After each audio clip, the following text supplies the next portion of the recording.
بڑی جماعتوں کو بھی ریلائز یہ بتائیں کہ آپ کو لگ رہا ہے کہ 8 فروری کے بعد پاکستان میں یہ جو نفرت اور انتقام کی سیاست ہے یہ ختم ہو جائے گی؟ کیونکہ آج مریم نواز شریف صاحبہ نے اشارہ دیا ہے اپنی تقریر میں کہ وہ جو ماضی میں ہوا میں اس کو بھولنے کے لیے تیار ہوں.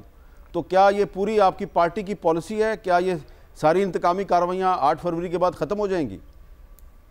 جی میرے خیال میں اگر آپ نواز شریف صاحب نے جو پہلا جلسہ کیا تھا مینار پاکستان پہ، اگر اس کے آپ اقتباسات چلا دیں تو آپ کو تمام جواب مل جائیں گے. اور آج جو مریم صاحبہ نے بات کی ہے وہ تقریباً اسی کو انہوں نے ایکو کیا ہے. انہوں نے یہ کہا ہے کہ یہ آسان نہیں تھا، آسان نہیں کہ آپ اپنی ماں کو نہیں دفنا سکیں، اپنے باپ کو نہیں دفنا سکیں، اپنی بیگم کے پہلو میں نہ ہوں جب وہ دم توڑ رہی ہوں. یہ آسان نہیں ان چیزوں کو بھولنا. اور یہ ہم سب کو پتہ ہے کہ ہمارے ہاں فیملیز کا ایک خاص ہمارا طریقہ کار ہے زندہ رہنے کا، اس میں فیملی کا بہت بڑا، اور ماں کا، باپ کا، بیوی کا، بچی کا بہت بڑا رول ہوتا ہے. تو اس سب کو پس پشت رکھ کر ملکی مفاد میں آگے بڑھنے کا عندیہ دیا تھا نواز شریف نے. بالکل آج وہی بات مریم صاحبہ نے ایکو کی ہے. اور جو کیمپین میں بھی اللہ کے کرم سے جو ہمیں تھوڑی بہت کامیابی ہو رہی ہے، کیونکہ میں خود بھی 1-2 جگہوں پر گیا ہوں، وہ اسی بات پہ ہو رہی ہے کہ ہر جگہ پہ ہم کہہ رہے ہیں کہ اس ملک کو اب ہیلنگ کی ضرورت ہے. خدا کا واسطہ یہ چور، یہ ڈکیت، ایک ہاتھ میں کیچڑ کی بالٹی پکڑ لی، کسی کی نہ بہن کا لحاظ نہ ماں کا لحاظ، بس کیچڑ اچھالتے چلے گئے.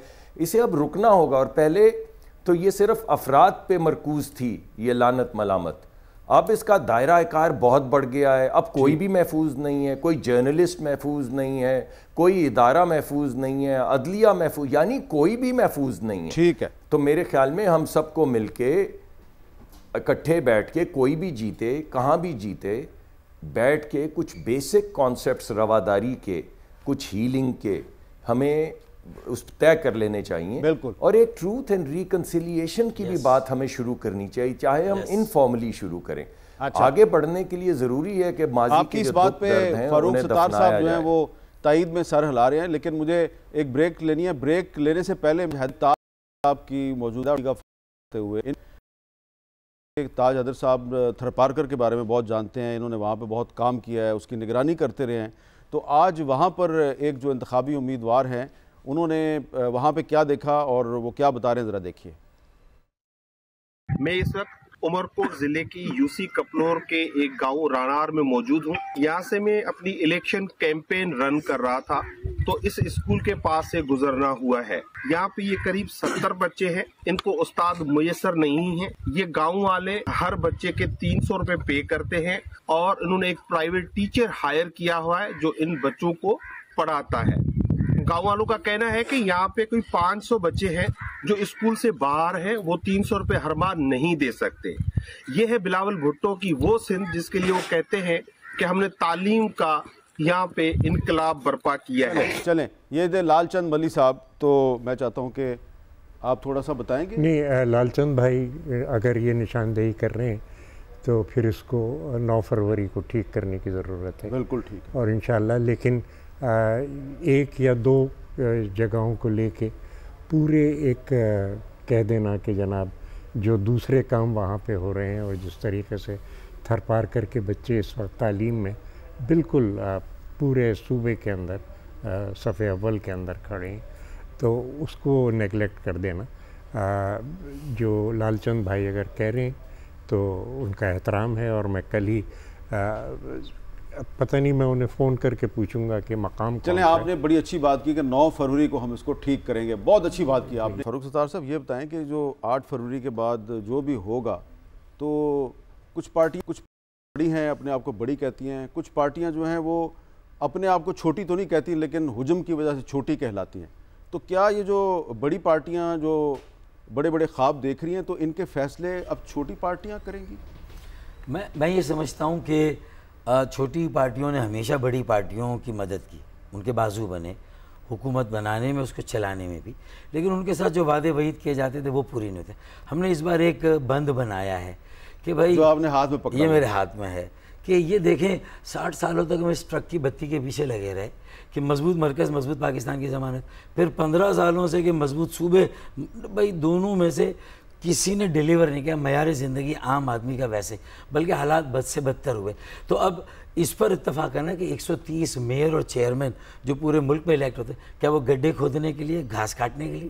یار ان کو اختیار براہ راست دو نا آئین میں, انہیں NFC سے براہ راست ان کا حصہ دو. وہ محتاج کیوں وزیر اعلیٰ کے صوبوں کے آئینی ترامیم کا پیکج لے کے جائیں گے, اور NFC اور 140 ہے, اور جو یہ آئینی ترامیم پہ راضی ہوگا اس کو ووٹ دیں گے. اور رات کون بات کرے گا؟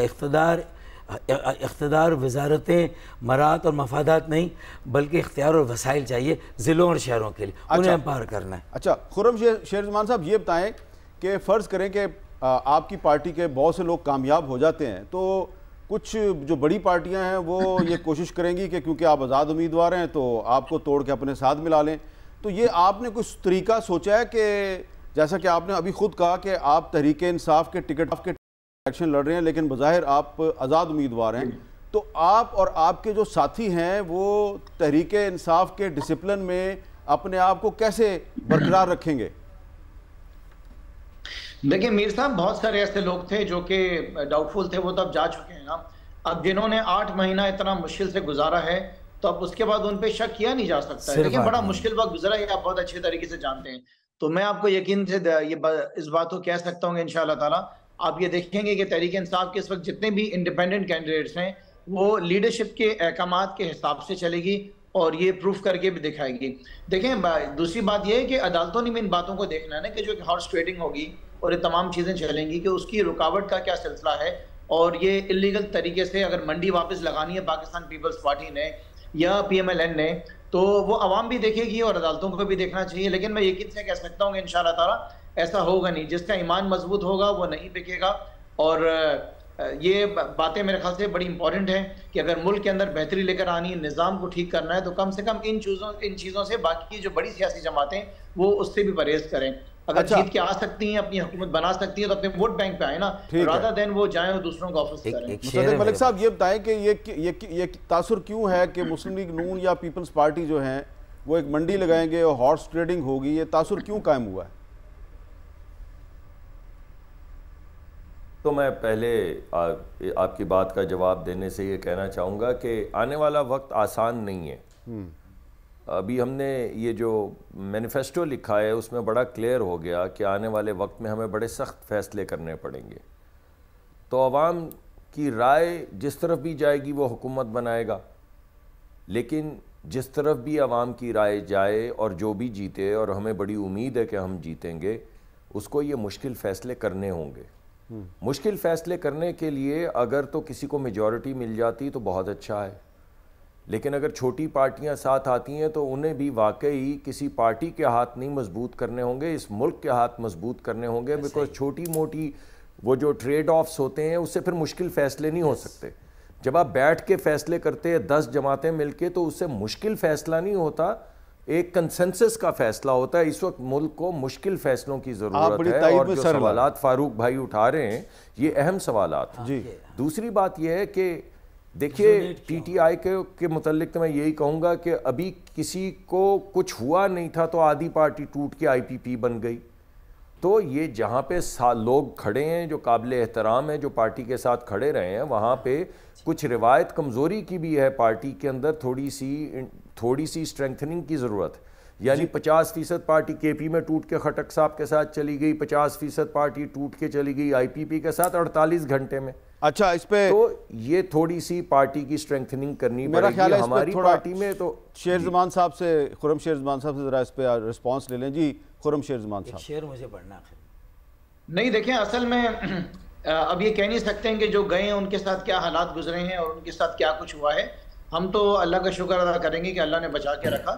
لیکن دیکھیں بات وہی ہے جو مصدق صاحب فرما رہے ہیں اور جو فاروق ستار صاحب نے فرمائی ہے کہ جو ہماری پرائرٹی ہونی چاہیے وہ ملک کو بہتر سمت پہ لے جانے کی ہونی چاہیے. اگر جمہوریت کو بھی ٹھیک کرنا ہے تو اس کے لیے کیا اقدام اٹھانے, وہ بھی ہم نے سوچنا. دیکھیں دانا دشمن نہیں, مجھے دانا دوست سمجھ کے PTI والے کہ ہوا کے دوش پر رکھے ہوئے چراغ ہیں ہم, جو بجھ گئے تو ہوا سے شکایتیں کیسی, چراغ ایسے ہوں کہ جو نہ بجھے.